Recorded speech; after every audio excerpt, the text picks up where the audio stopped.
Little Miss Recap contains adult language and is intended for entertainment purposes only.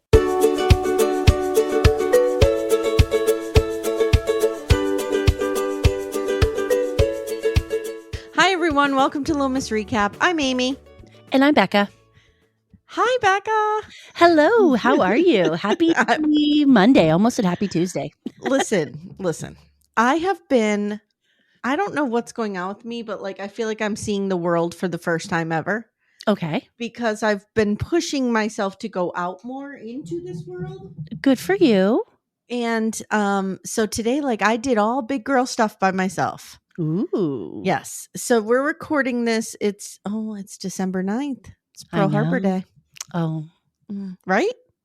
Yeah. December 9th, 1941? So. Yes. Yeah, because John Lennon was murdered December 8th, 1980, but he was born in 1940. So the way I remember Pearl Harbor, the day after John Lennon was killed, the year after he was born. I think I have that all right. This is Amy from the future. Pearl Harbor was bombed on December 7th, 1941. Shame on you, past Amy. In my world, this is the day that poor little baby Becca got admitted to the hospital because of my parents. Oh, did you have a truly Grace Brown situation where you were dehydrated? No, my parents decided to go to the John Lennon Memorial. That's correct. And they pulled a William Henry Harrison. They had you out there in the cold. And I was 3 months old at a candlelight visual in Golden Gate Park with probably not a blanket on. Possibly being passed around stranger to stranger because that's how my parents were. Mm-hmm. So as this actually ties in, because as part of my journey to the outdoors, I have joined the YMCA, as I've talked about. Yes. It's what I'm calling, guys, the year of better than zero. And what I mean by that is if I go to the gym one day a week, it's better than zero. It's a round of applause one day. Right. And I'm doing zero right now. So something is better than nothing. So this is my journey. Okay. So I woke up this morning and I have PCOS. I thought I had Hashimoto's. I guess I don't. I don't know. I have all sorts of conditions. Okay. I'm not laughing. I'm sorry. It's funny. So I woke up this morning and I felt real achy. I don't know if it's because it's snow raining here as we get in Pennsylvania many times. So I'm I don't want to go to the gym. So what I'm going to do is I'm going to walk around the mall. Better than nothing. I forced myself to go to the gym. I went. Did you? Yay. I did. Yes. Round of applause. So I went, and I'm very comfortable at the YMCA because all the old women are there. And I've always been very comfortable around old ladies. That's my jam. It's where I belong. It's my group. So I get there and they have 2 rooms at this gym. One is a ladies only locker room with all the old equipment. And that's where I go with all the old ladies. Then they have a co-ed, room where all the hot people go. So I'm in the room with the old ladies. Okay. I'm in there and I don't know how to use any of these machines. So I had an old lady show me all the leg stuff a couple weeks ago, but now a new old lady was showing me the arm stuff. And this woman was fucking ripped. And she had to be 65, at least, maybe 70, right? And when I say old, I mean older because I'm almost 50. Okay. So she is showing me how to do the machine where you bench press. Do you know what I can bench press, Becca? Ooh. No. Take a guess. So I'm not good with numbers. So I'm going to say, and I don't know if this is light or this is not an insult, if it's not high enough, 75 pounds. Okay. I can bench press 15 pounds. The woman puts it on 100, right? I'm oh my God, I can't even move this thing. Then she's like, oh, I'm so sorry. So she puts it down to 50, thinking, oh God, this pathetic woman. She puts it down to 50. I still can't even move it. So then she goes, let's try 25. She gets me on 25. I'm I can move it, but I'm only going to be able to do this 2 or 3 times. Yeah. And she's like, well, then we need to go. I'm just going to take the pokey thing right out. Yeah. And that's going to be 15. It's just a little base at the top that's going to move. So that's what I did. And I was able to do 10 of those. But you know what? If you've never done it before, how would you expect to be doing such a high amount of numbers? I have zero upper body strength. Zero. Yeah.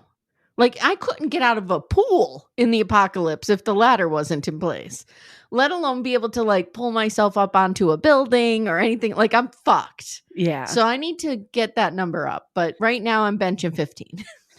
My goal is, so I'm supposed to come into work 2 to 3 days a week. Oh, okay. We have a beautiful gym. I mean, it's a multi-million-dollar gym here. Nice. And it's free. So if I'm coming to work, I should come to work a little bit earlier, use the gym, come into the office. Right. So that has been my goal for the last 2 weeks. Okay. And so my husband comes with me. So we leave in the morning and we come every morning. Does he work with you or does he leave after? No, he leaves. So he gets ready for work and then he goes. Okay. Every morning I pray that his alarm doesn't go off. And we're the kind of people that start to get up before the alarm goes off. Yeah. So I can start to hear and feel him rustling. So then I try to pretend like I'm in the deepest sleep. So then he'll be like, oh man, she never sleeps in. I should. You mean like when Timmy and I try to, we pretend we're both sleeping and we don't hear the dogs on the weekend? Yes. At 7:00? Yes. I'm like, I'm sleeping. And he's like, I'm sleeping. And then it's like 8:00. Okay, one of us needs to get up and let these assholes out. I will say, so where I was going with tying this in with the old lady and hippies, okay, is so I go into the ladies' locker room and there's older ladies in there in various stages of undress. Okay. Yes. They're just, there was a, which I'm considering joining in the pool. There was an arthritis class. Ooh. Thinking about going to that. I've done a water aerobics class before. Yeah. I think it'd be highly recommended. Highly recommended. It's going to be me and a bunch of 80-year-olds, but I don't care. These women are in way better shape than me. And if you excel, you just beat a bunch of 80-year-olds. There you go. So I'm in there and there's this one woman and she's getting dressed and she's got her butt just out, right? And she's like bending over and her butt is better than mine, let me just say. And she's like, I can't find my underwear. I feel like it's Woodstock all over again. Oh, I love and the I'm elderly. Thinking, I need to be friends with her. My kids always gravitated towards older women too. Like they were very tight with my gram. Oh. And all her little neighbors. Yeah. So like they just, we love old ladies in this house. That's it. The older I get, the more I realize I have been made for retirement. Like I'm really looking forward to being retired and being a lady of leisure. I do all retirement things well, bingo, walks, gardening. But don't you feel like I was always this age? Yes. Like when I was 20, I acted this way. When I was 20, I was not out in the club. I was with probably at the time my boyfriend's mother, like making sauce. Like that's what I was doing. Yeah. And I was, doing quilt bingo with my mother. Like I was not in the club. I just wasn't. I didn't start really going, because I got married at 21. I had my first son at 23. By 24, I had 2 children and a marriage. And so I didn't really go out in my 20s until I got divorced when I was 28. Yeah. And I hit the clubs 28, 29, 30. It was a good time. And you tried it out. That's what I did when I got divorced. I tried it out. It was a real fun year and a half. But then I'm like, okay, I'm going to get married and settle back into retirement life, which is, yeah. I will say teaching, this is something I miss about being out of the classroom. Like teaching kept me feeling very young.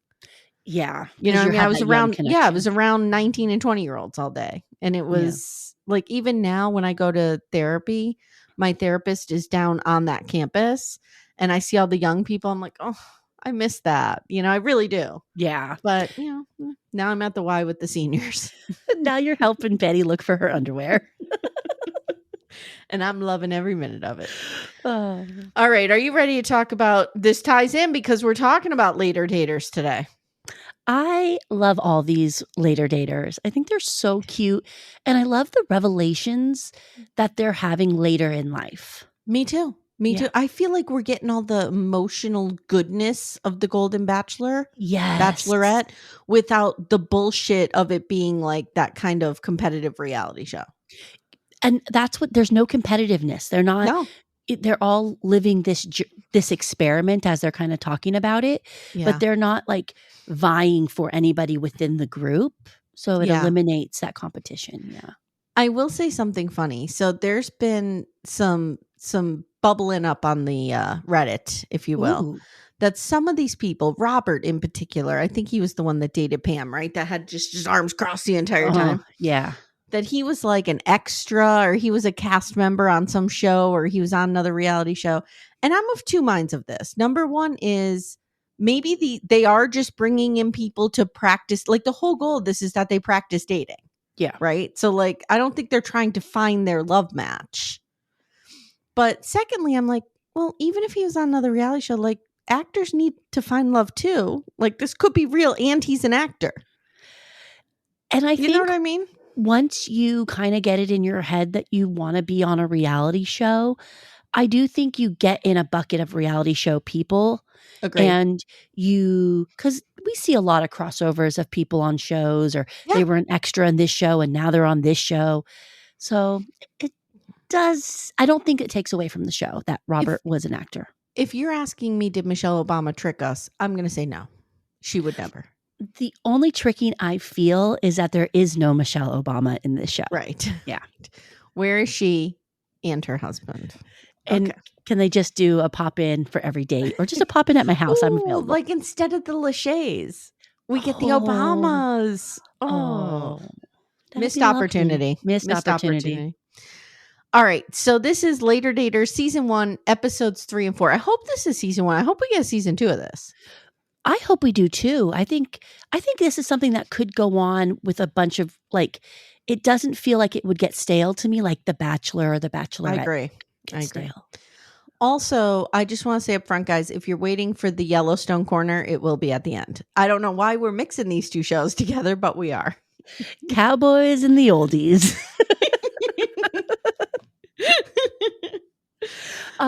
You know what's one thing I think, I can't remember if we mentioned this on the first episode. One thing I love that they do on this show is when we meet them, when they go on their dates, they show pictures of them when they were young and in their 20s. Do. Yes. Yeah, it's very interesting. Yeah. So we pick back up on Pam's super uncomfortable date, and he's still trying to have a conversation, and she goes on a roll about Stevie Wonder, Spotify, King George, which I think is a band, not King George, the King, and ships stuck in the Panama Canal with our shit on it. That's what Pam's talking about on this date. And we all know somebody like this who just keeps going.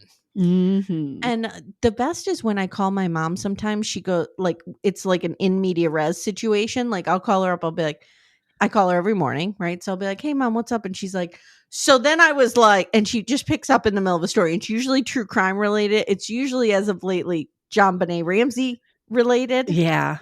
But I'm like, okay, were we talking about this? Do you have the right person? I feel like she kind of does this.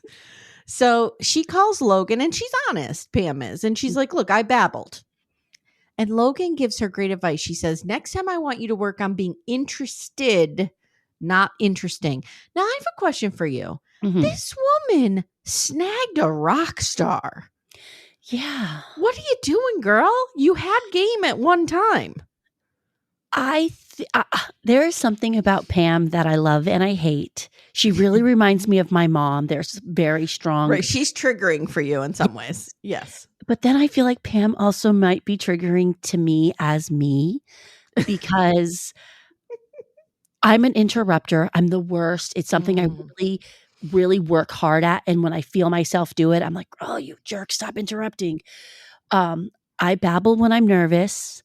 I repeat the same thing over and over again sometimes when I'm nervous. And I took the notes to myself. Rebecca, be interested, not interesting. Well, it's funny you say that because I'm an interrupter. Yeah. And I have a tendency, and I think it's from teaching, that I have a tendency to dominate a conversation, especially if I'm nervous. Yeah. I just keep going. So like some of the co-hosts I've worked with, like Shubnum and yourself and Christine, like you guys had to get used to me probably just being like, da-da-da. And I'll listen to like some of our early episodes. I'm like, Amy needs to stop talking and give the other people in the room space to say something. So I'm trying to get better with it. Yeah.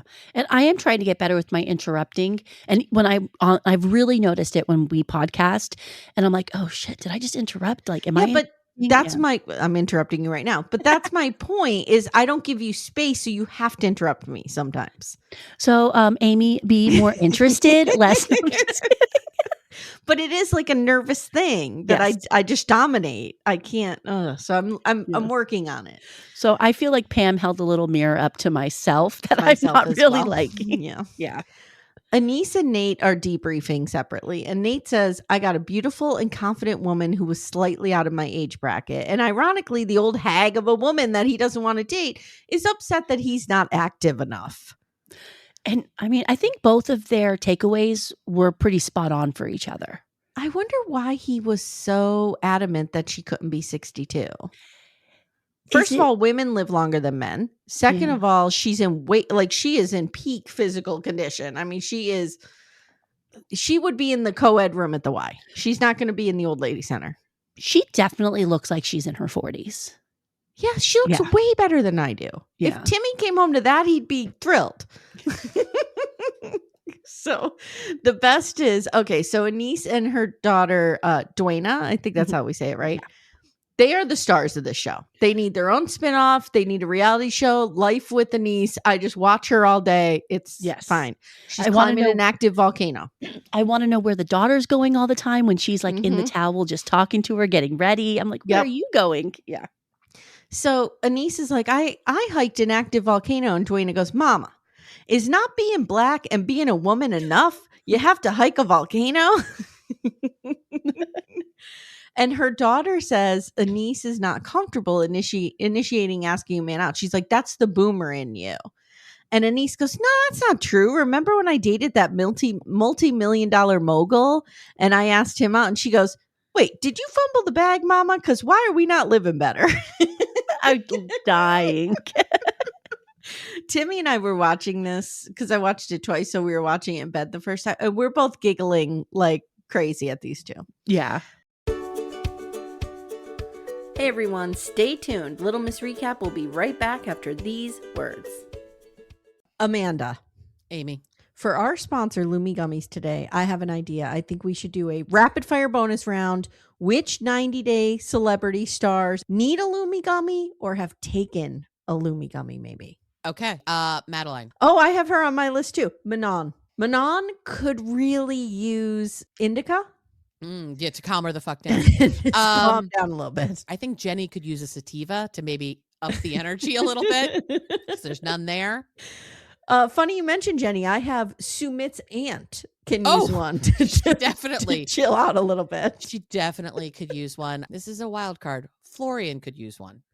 I don't know what variety. Yeah, but maybe he needs a hybrid. I feel like Florian on a gummy would be good. Yeah. I also have Dylan's mom from Dylan and Patia. Yeah. And I have Luke's dad of Luke and Madeline. Yeah. Mm-hmm. Yes. Yeah. And we can use Lumi Gummies as well. Yes. All the time.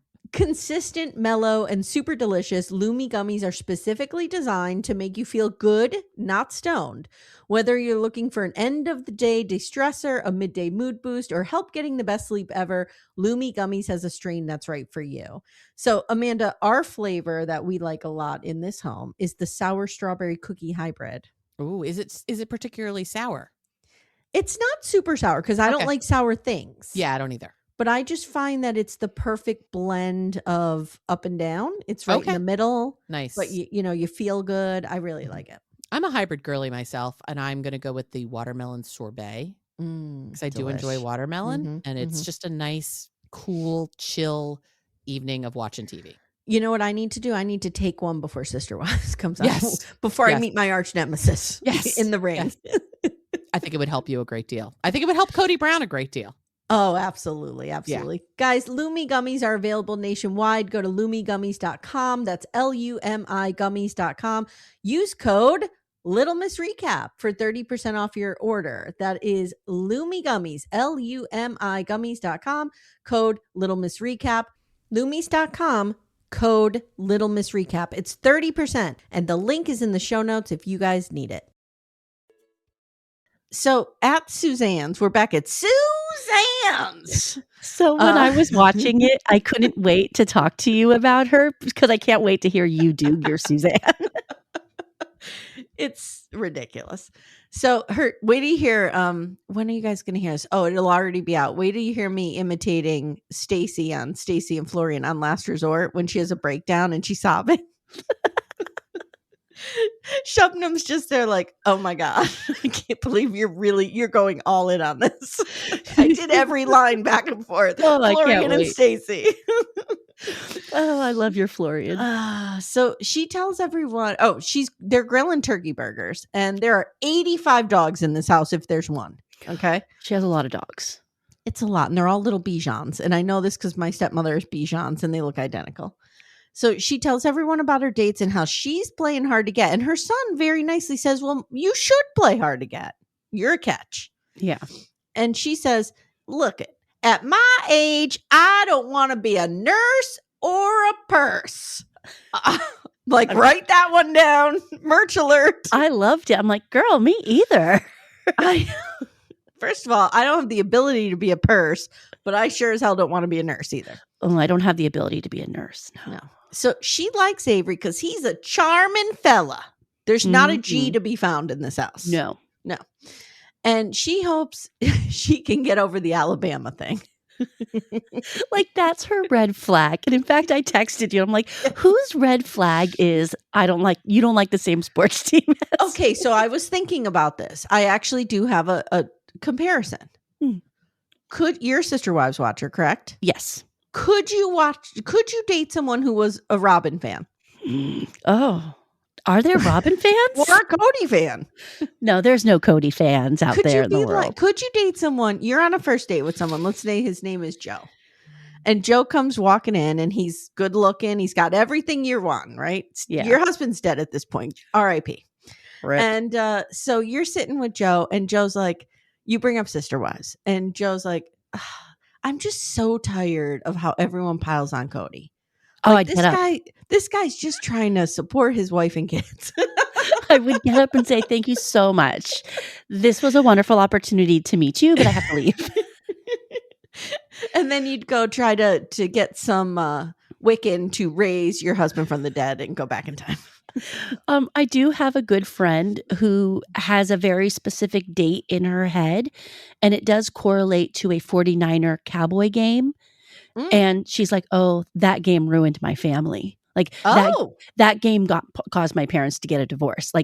In her head still, that game caused the divorce. I mean, your dad was an alcoholic, but you know. That could have been it. See, I grew up in a divided household as well. My mother is a huge Giants fan. My dad is a huge Eagles fan. But they didn't care enough about it to fight about it. And they both love the Yankees. So they bonded over that. But the football thing was...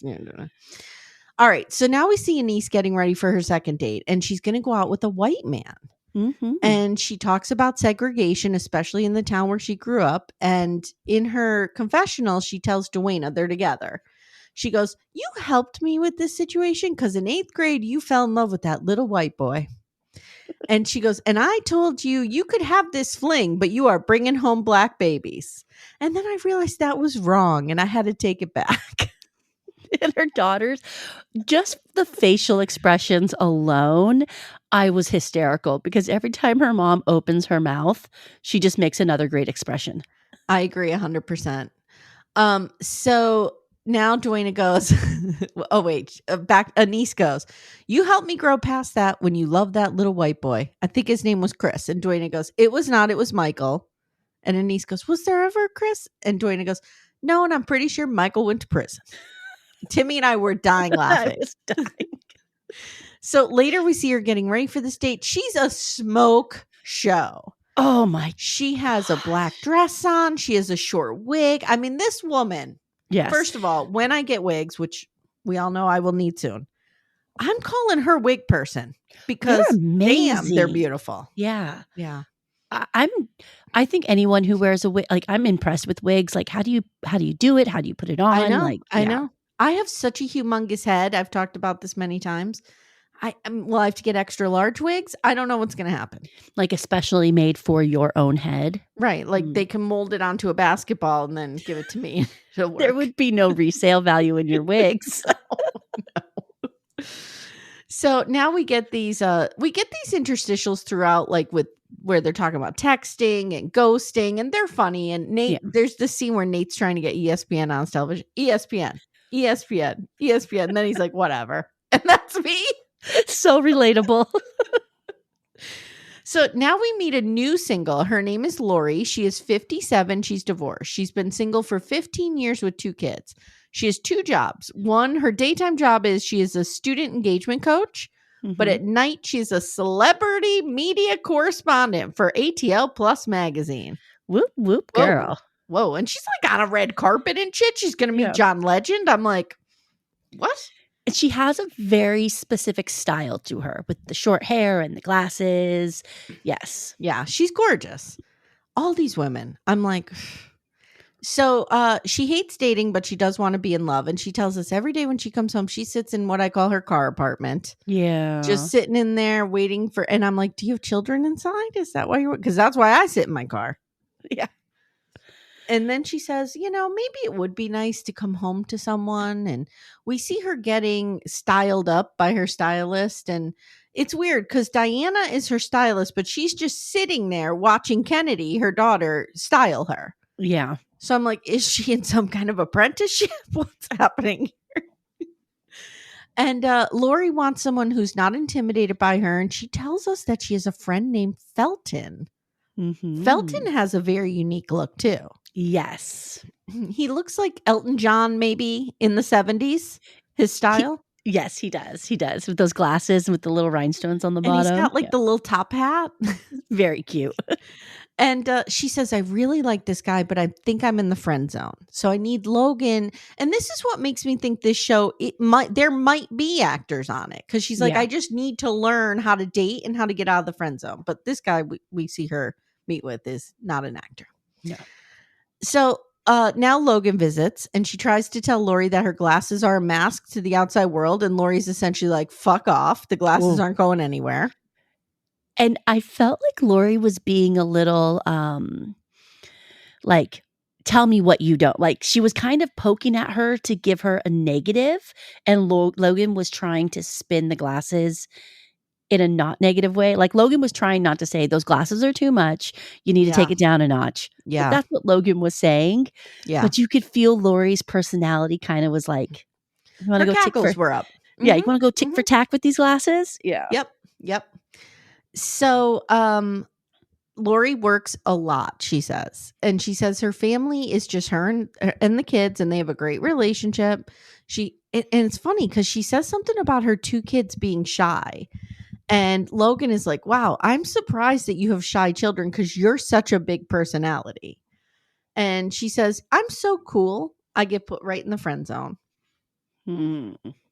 And Logan wonders, are they putting you in the friend zone or are you putting you in the friend zone? Which I thought was a good question. And after seeing her date, I think it's her. I think so too. Yeah. I think she has such a personality where she's trying to be personable that she's a friend to everybody, but probably a friend to no one type of thing, I totally agree. Yep. Yeah. So episode 3 ends with Pam's second date. So I don't know if you noticed it, but Zoe, her granddaughter, did her hair and makeup, and it was beautiful. Oh, she is like, when she had that full face of makeup, even though, full face of makeup, it was really pretty, like her hair and Yeah, and she just did very subtle, like light colors. Like she didn't go crazy. Like, she's not like me putting a Wet n Wild eyeliner on and brown eyeshadow because I think I'm 20. Like she just did very subtle, beautiful colors that really this is what we all need, a young person to do our makeup. Yes. And also Pam's body, like it's hot. Yeah. And I feel like all these women, and it's putting me in I'm a little depressed state, all have gotten their boobs done. They're all real high and nice. Or and they just did those like exercises where you lift the soup cans this at home. one? Yeah. I don't know. I should have done it. That boat is sailed. It sailed. So she goes on a date with Paul, who's 62, never married, no kids, singer-songwriter. Now, what do you think about him and their chemistry? I wanted to say that I felt like it was real, but I think Pam was putting on an act to say she did a good job on this date. I just felt like it was weird because I felt like he was really saying, okay, here's another thing. He's 62, she's 70. Mm-hmm. So is it a Anise situation? Like, is he going to want to date outside his age range? Like, she's in amazing shape for 70, but I don't know. But also, she just has this weird energy. Like, you can tell she would fit right in with my family because she's like a bust ass. Yeah. Like, he's saying like, oh, I do open mic at this bar. And she's like, oh, I'll come and see you. And then she's like, and if you hear someone booing, it's me. Okay. Too soon. Yeah. Like, it's just this like constant, you know what I mean? Yeah. And like when she said room that, with my dad, like just constant. When she said that, I was worried that was going to be the start of the Pam show. It felt like it started to rev her up a bit. That she was going to get into like tariffs and stuff. Yeah. And infrastructure. She definitely kept herself in check, I felt like. She did. And at the end of the day, he asked for her number. Then she smacks a kiss on him, which was real aggressive. Yeah. And he seems to like her and she likes him. And this is where I have like, girl, you had the game to land a real legitimate rock star. What is happening? Yeah. You know what it was? When we saw the pictures of her when she was like 20, she looked like fucking, what's her name? Like a young Pat Benatar. She really could have just probably pulled guys left and right. And, you know, we all know we're taught as a society that as we age as women, our stock goes down. Our stock goes down. So maybe she just didn't have, you know, she doesn't have that pull in her mind anymore. But I would argue I would begin conversations by saying, so I was married to this fucking rock star and I was hanging out with John Lennon one time. That would just be what I would do. Have you ever heard of John Lennon? I hung out with him once. I have something autographed by Linda McCartney in my house. You want to come see it? And then bang? I would be insufferable if I had that life. I have to call out one of the backdoor friends, and I'm so sorry I don't know who did it, but I think it's in the chat. One of the backdoor friends said that she thought that Pam looked like Renee from 90 Day. Yes, as a young person. Yes, and I agree. And I screamed when I saw it. So thank you, whoever posted that. I appreciate it. Let's just give the credit to Claire. We always do. Claire, one of the Thanks, Claires. Claire. There's two of them who give us all the goods. All right. So Avery now calls Suzanne and asks her out. But she's seeing the Dawgs on Saturday. And he goes, well, as unfortunate as that is, I'm thinking we can incorporate that into the plans. And then we get a couch interview with Nate and his friend Jackie. And we see he is so regimented. Like his watches have a certain spot. It's ridiculous. So episode 4, we open up real quick with Anise's third date. So what did you think of this date? Because he's the white British dude. I found it funny that she was a red flag to him. Like it was kind of reversed. He did not seem that surprisingly, he didn't seem that into her. Well, he says he always dates Black women. Yes. And it's funny because when she was talking about him, she goes, he loves Black women and so do I. I thought that was cute. Yeah. I don't know. I liked him, but he's only 2 years single and that would worry me. Yeah. He's okay. The date goes well, but I could tell there wasn't a spark. And at the end of it, he says there's no spark. Yeah. Now we have this little, what would your dating ad say? And Pam wants someone with a boat. Nate describes himself as young, middle-aged. And Jackie's right there to go, what? Did you say young? And he's like, I said middle-aged. She goes, take that young out. And Suzanne wants a hot Italian. The way she says Italian, it kind of feels like kind of weirdly racist, but it's not. Instead of Italian, 3 syllables, it had like 6. Yeah, I love it. So now we see Nate's third date. Now this date went real well. Yeah. So her name is Lisa. She's 56, divorced. She's only 2 years single too, and I have a real long relationship. Yeah, that's a nervousness. Nate thinks she is hot. He really likes her wardrobe. Well, what did she wear? She had like, okay, I'm going to sound like an old lady. Was it a halter top? I thought it was like a Madonna, like 1989 brassiere. Yes. I don't know the proper term for this. Yeah. And then she had a blazer over it. I mean, she looked 35. She did look very young. So we learned that her daughters are she was in a 33-year marriage, and she met this dude when she was 15. So she was with him for 38 years. Yeah. And her daughters are in their 30s. And Nate is telling a story about his daughter in the Air Force. And he's like, yeah, she was in college and she fucked that up. And at one point she was going to have to come and live with Jackie or me. And I was like, no fucking way. And Jackie was like, no fucking way. You know, parents don't do their kids any favors if they let them. And she's like, my daughters both live at home and they're in their 30s. But you know, I'm kind of mixed. It doesn't really bother me when people live at home. Like, but he was not in for it at all. He was not up for this at all. He was like, no fucking way. But then he you could tell he's like, well, blah, blah, blah. Like he doesn't know what to say when she says this. And she just is kind of looking at him kind of like doe-eyed. And she kind of saves it. And she's like, well, I'm too soft. She's like, you know, but then she starts complaining about them. Well, when they're around, I feel like they're 10 years old again. It's like, mom this, mom that. And Nate's going, they're the kids, you're the parent. Yeah. Then he tells her, so remember, guys, that Logan had advised him he had to be more vulnerable and talk about his injury. He tells her more than we have heard at all. Yeah, he really connected with her about his injury and how he felt and his like lifetime goals and how they kind of all got crushed. It was pretty sad. And I'm going to say something controversial. Nate is one of those men, and we all know them, who say he wants a strong, confident, independent woman, but he wants somebody to take care of him. Yes. And Anise was never going to work for him.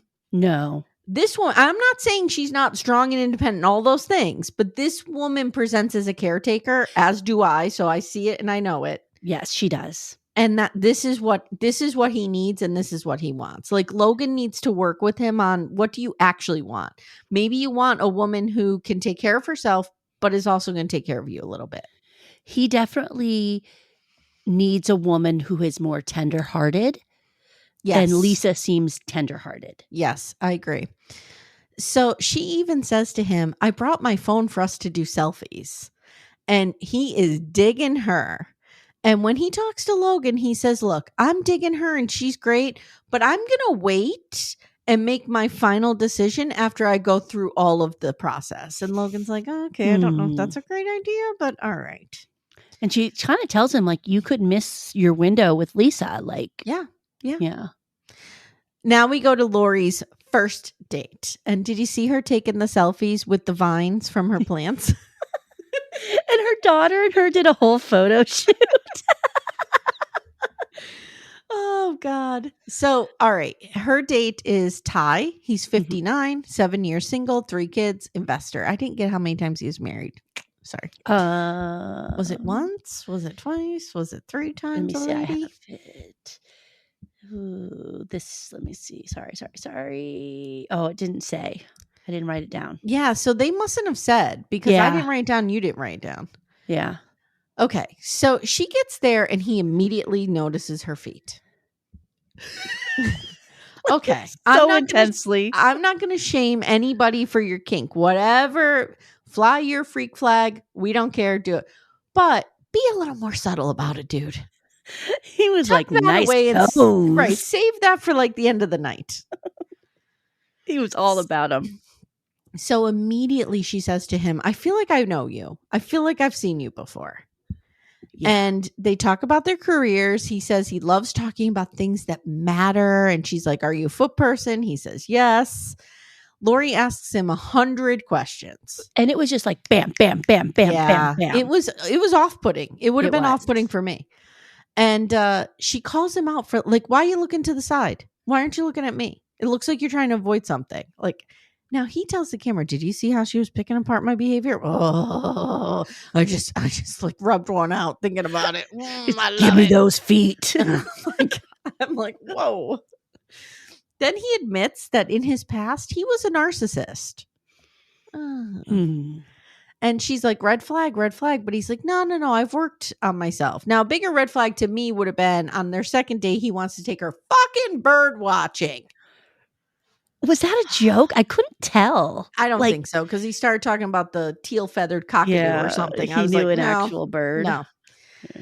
Yeah. You guys know I'm terrified of birds. Hate them. Don't want them anywhere near my house, near my person, near my children, near my family. No. I one time got bullied by a crow. Yeah, they're maniacs. I had to give the crow my breakfast sandwich because it wouldn't let me pass. I gave it to him and ran. These are really big crows. Wait a minute. Wait a minute. What was the breakfast sandwich? Was it a Dunkin'? No, we don't really have Dunkin' here on the West Coast. Okay. It was a McDonald's sausage one with no egg. And sausage cheese on an English muffin or a croissant? Yeah, on an English muffin. Okay, no, I would risk getting attacked by the bird. And I was eating it, and it would not let me cross the street. And I'm not exaggerating; it was 2 feet tall. Oh my god! It's these are like these huge raven crows that we have near our house, and it wouldn't let me cross, and it was scaring me. So I threw the breakfast sandwich so it would go after it, so that I could run down the street. Okay, I'm putting this in my column for another reason I can't. Number one is cost. I can't move to California, but number two, 2-foot crows. No, we have I don't know if it's everywhere in California, but in my specific area, San Francisco, there are I'll take a picture and show everyone. They are ginormous, mean, bulky crows. Yeah, we need to see this. And you need to have your son or somebody stand next to it for scale. I'll just put a quarter next to it for scale. Well, my goal this week is to take a picture of these crows for everyone. Okay, that sounds good. So he asked her for a second date, like I said, and they exchanged numbers, and he is already in her phone. She knew it. She knew he looked familiar. And she had him down as Thai POF, which was plenty of fish. And it was from 2017. And she's like, now I need to know why we stopped talking. And he was like, I don't know. He got so nervous. He's a nervous wreck because I bet you he ghosted her. I bet you he saw her and ghosted her. Yeah. Because she probably came across with the glasses and everything. He thought, oh, it's too strong, too intimidating. I got to move on. And he said something like, oh, I remember your hair and glasses now. Mm-hmm. Yeah. Hey, everyone. Stay tuned. Little Miss Recap will be right back after these words. All right. Suzanne and Avery, take 2. This date. So they're all going to a Georgia game and they're driving there and he's not a golfer and she's glad about that. They start boozing up right in the parking lot. Like she's like shotgunning a beer right in that parking lot. She's like, where's my beer? And she's like, I usually get flagged at the airport for a wine opener. Oh, Avery. And he's like, where's the Diet Coke, sweetie? And she's like, what's my name? Do you know my name? You don't know my name. And he's like, yes, I do. It's Suzanne. And he at one point tries to kiss her and she gives him the cheek. Yeah. And he called her out on it. Yeah. I have to say, one of my favorite podcasters, Sarah Colonna from Are You My Podcast? She does Married at First Sight. She posted something about Matthew McConaughey was at the Georgia Bulldogs game. And she's like, someone check on Suzanne. Make sure she's okay. Oh no, Suzanne, she just turns into a statue. She's crumbled. So they're at the game. She's like lightly touching his arm. And she says, even though Avery is an Alabama fan, I had to test him. Mm-hmm. And now on the ride home, he's like, I find you very attractive and funny. And then he does an Amy Archer and he goes off the track of what's acceptable. Where did that conversation go? How did that happen? He's got a couple drinks in him, and this would be me. You start a perfectly normal conversation and it starts going into a weird chat about threesomes and how he'd never share her with another woman, even though he might think it's hot. And she goes, "What about me do you think screams threesomes?" And she says, "I like it when Avery tells me I'm attractive." And then I wrote, these two are real into each other. And they're at her house and they're kissing. Yeah. They felt like they had been together for a long time. They had a agree. vibe to them. I agree. Now, I don't think it hurts that not only is she a ton of fun, but she's fucking loaded. I don't think that hurts for Avery. No, it looked like they had good seats for that game too. Yeah, I'm sure. Yeah. Now we get a Pam and Paul debrief really quick. She has changed her mind about him. What happened? Yeah. She says he's been texting with her. And then, so she is, it's so interesting to watch her because she is somebody who gets immediately defensive. Yes. And he said something like she asked him to meet up and he said he was out of town. She's like, fuck it, forget it. We're done. Yeah. She's like, oh, he's just, he's playing me off. He's stringing me along or something, she says. And Zoe's like, Grandma, you're being ridiculous. Nana, I think she calls her Nana. You're being ridiculous. And then they find him on TikTok. and they make fun of his singing a little bit. Because he's just singing in his head. Poor Zoe. You can tell it's pure cringe. Like she's laughing. She has to put the phone down. Mm-hmm. She's looking at the camera like, please turn off. It is bad. I mean, I sing very poorly. So I can say it. So maybe Pam would be booing him. Yeah, probably. So Zoe thinks Nana's being ridiculous and she starts texting him for Pam. And then they find him on TikTok, like I said. Okay, we're done with them. So at the end, there's this amazing conversation with Anise and her daughter that I want to talk about for 1 minute. I was sobbing through this whole conversation. I thought it was beautiful. Yes. So Anise debriefs with Dwayna and they're sitting down at this table in a restaurant. And she says, I'd see him again. She's talking about what was his name? Bill? The English white dude. Guy? I don't know his name. Bill. Yes, yeah. Bill. Okay, so they're talking about Bill, and she's like, I'd date him again, but I think he's not thrilled that I haven't dated outside my race, and they're talking about it. So now Logan comes and joins them. So they start talking about, Anise says she had to be strong, and Dwayna says she's surprised that Logan had to encourage Anise to take up space because she was always so strong and big, in her opinion, to her as her mother, right? Yeah. And Anise gets emotional and she says, I didn't have room to be soft. I had to be strong. I was marrying the love of my life and then he's gone and I'm doing this alone.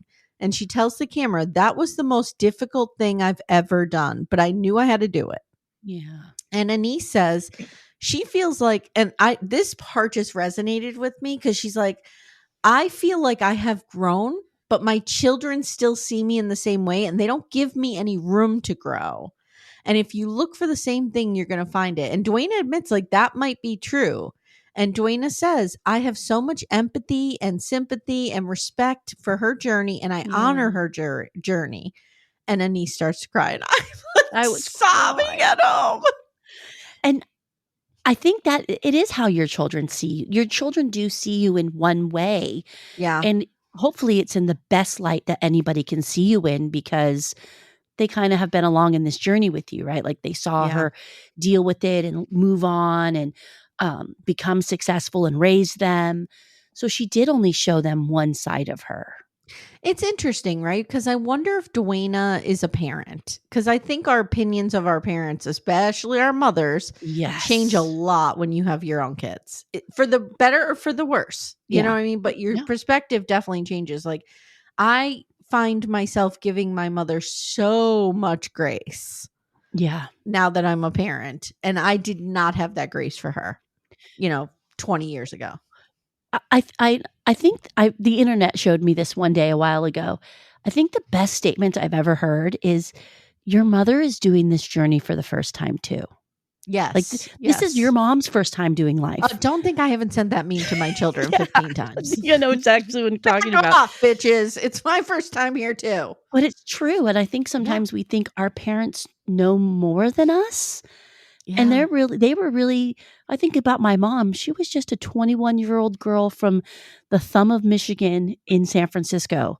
What My did mother she was know? 17. Yeah. Like, what the Such fuck a did she know? baby. You're not going to believe this, what my mother was telling me the other day. Hmm. You know what? I'll save it for Real Talk. You're going to be with me on Real Talk this week. Remind me to Yes. tell you what my mother said about my gram. I'll write myself a note. I'm literally writing it down. Because it gives you a lot of insight into my mother and my grandmother. Okay. Ooh. Are you ready to talk Yellowstone? Oh, am I ready? I need like a Yes. yeehaw! Woohoo, cowboys! Yeah. Anyway, we did get a nice preview for like coming up on Later Daters at the end of this, and it was Yes. amazing, and I can't wait for all of it. And we're going to meet some new Later Daters. Yes. So guys, we are going to talk Yellowstone. Now, I did not see the episode that dropped just like yesterday or the day before. Me either. So we're going to talk up through episode 12, I think. So like whatever the most current episode is, if you haven't seen it, don't listen to this because we don't want to be responsible for spoiling. So that's your warning. We're moving forward. I have some things I need to rage about. Oh, I'm rageful at this show now. So we talked about how ridiculous they are hitting us over the head with this cowboy shit. Mm-hmm. Now they kill Colby. And I can't figure out why. How did it happen? Why did it happen? And it happened in such a blink of an eye that when it happened, I said to my husband, like, what the hell? Did he? What? Okay. So he gets kicked by the horse, presumably, right? Yeah. Rip goes running in there. Doesn't even really, like, he just checks his pulse and, he's dead. He's There's gone. no ambulance. There's no get somebody in here. There's no trying to save him. There's no, like, I feel like if I stumbled upon, God forbid, I stumbled upon, let's say, a neighbor and I heard commotion. Oh my God, so-and-so got hit by a car. And I ran out there and they were pretty mangled up. Yeah. I think I'd still try to assume they were alive and help them, even if it was a futile effort. And I don't know much about horses or ranch life, but is it just one kick and you're dead from a horse? Like, is that how it can happen? I think it can be. Okay. But would there be external? Like, he looked fine. So I was raging because I said to you, let's discuss that they have killed off, I think, the only person of color on the ranch. Then we have a scene, guys, where Rip is complaining to the only other indigenous characters about how Beth. It's Beth, about how their land is going to be stolen, about how her land is going to be stolen. Meanwhile, Rainwater's standing there like, bitch, I told you this was my family's land long before the Duttons got here. It is just so tone deaf. What are you doing? And the Casey's wife is like cooking like a full breakfast. And Beth is like, I'll never sit in that dining room again, making a breakfast. How many good days have we had? It's like, Jesus. Oh my God. Beth is out of control. I'm not really like, and I was a Beth fan. I never was. She's just a character, and like she's just saying these lines where it's like, Jamie, rawr! And then she's like looking out into the field, and it's like, come on. Well, and how many times has she said to Casey, leave him to me? Okay, well then do something. Are you going to go murder him? I was stunned by the death of Sarah Atwater. So I felt like it had to come. Like I kind of thought like might be coming. And then when it happened, I was like, oh shit. Yeah.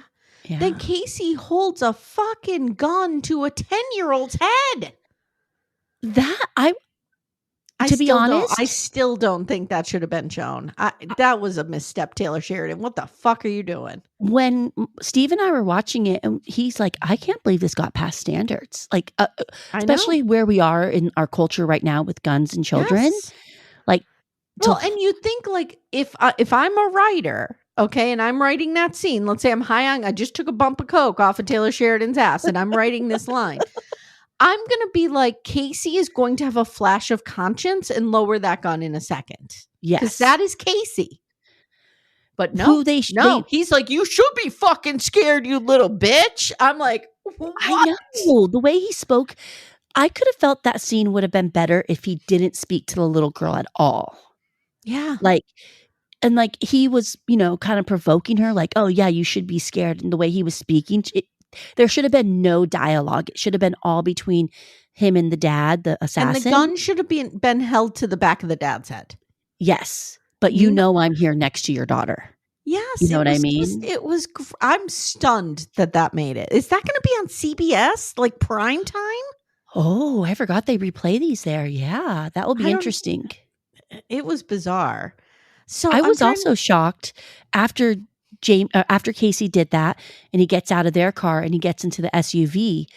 I was assuming the person who would be driving the SUV was going to be like some white army guy, right? Like it was somebody. Yes. And who we find out who he is connected to with this assassin is the native people. It's just, I can't keep up with this. Yeah. I'm pulling up our text because we had some, you wrote, aren't we having a state funeral for the governor? I guess not. Yeah. Guess not. This is the governor of the state and he was killed in his home. They have now taken it back that it wasn't a suicide. Mm-hmm. There's no extra excuse you. Casey solved that murder. Oh, I forgot with his agricultural degree or whatever his badge. Livestock Commission, how dare you? You cannot be the Livestock Commission and just demand your way into the coroner's office. Livestock Commission. I'm also confused that I have heard that this is it. This will be the last season. And it has to be. It has to be. They're going to wrap up all these storylines in two episodes. Yeah. Yeah. And I saw an interview with the real life Casey, and he said that this season was profound and beautiful. Well, he doesn't strike me as having a full set of tools there. I don't know.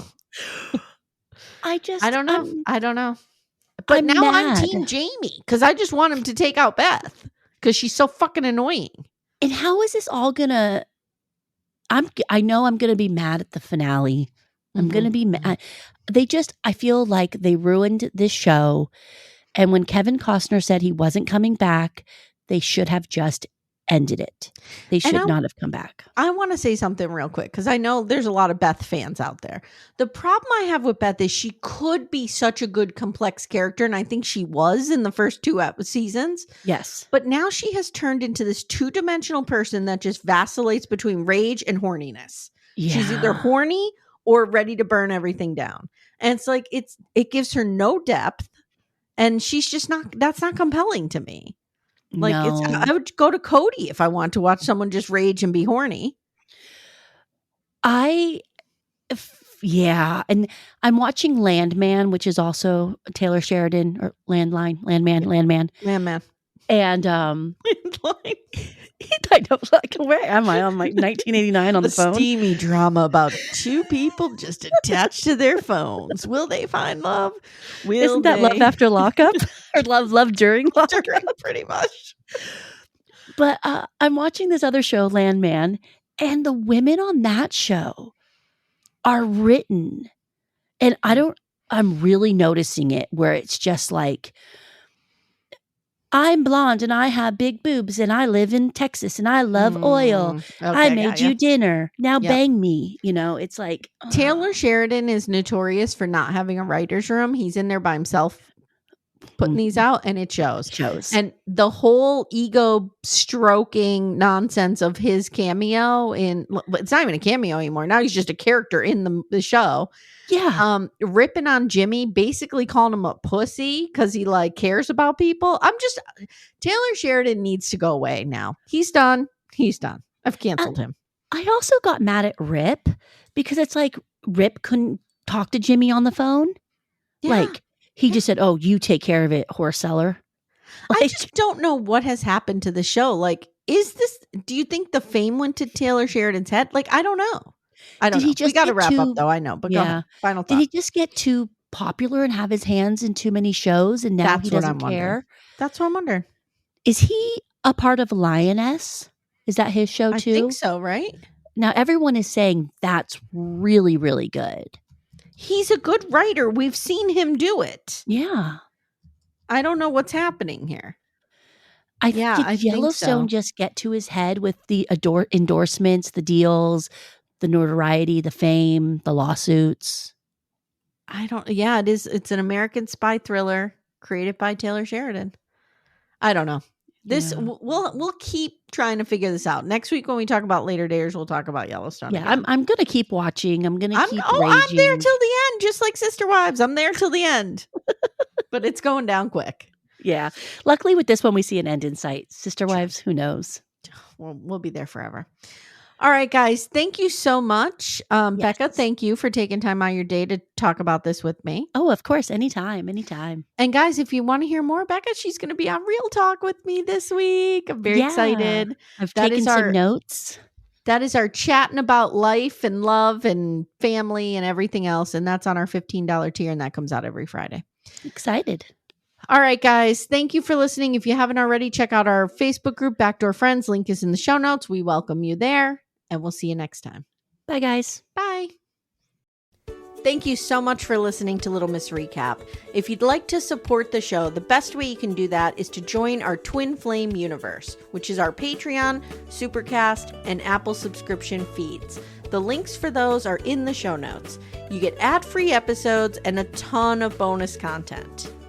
You can also subscribe to the feed so you don't miss an episode, share the show with a friend, and leave a 5-star review. To contact the show, please email me directly at amy@littlemissrecap.com or join our Facebook group, Backdoor Friends. Thank you so much for listening, and we'll see you next time.